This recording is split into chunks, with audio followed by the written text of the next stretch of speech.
যেই লোকটি সবার শেষে জাহান্নাম থেকে বাহির হইবে এবং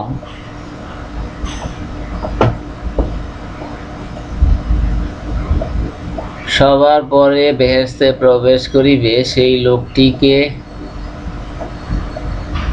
আমি অবশ্যই জানি।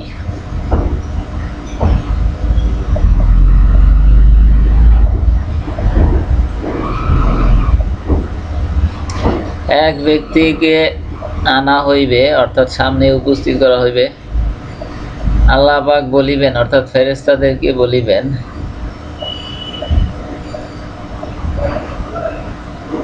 এর ছোট ছোট গুনাহ সমূহের কথা জিজ্ঞাসা করো আর বড় বড় গুনাহগুলো লুকিয়ে রাখো।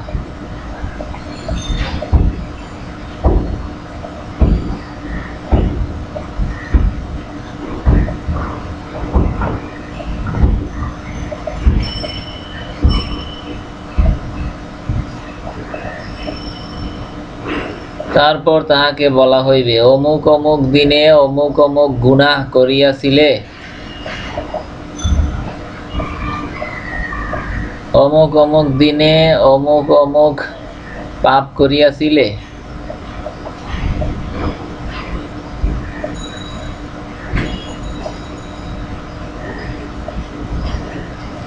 হাদিস বর্ণনাকারী বলেন,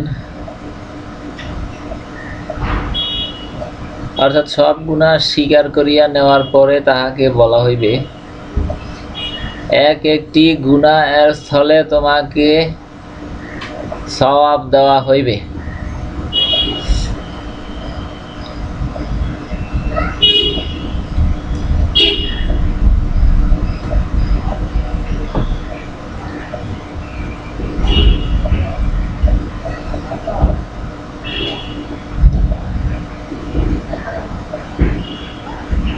লোকটি তখন বলিবে, হে প্রভু,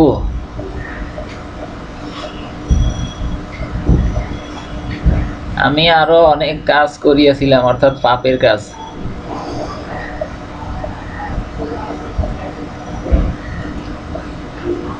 সেইগুলি তো এইখানে দেখিতেছি না।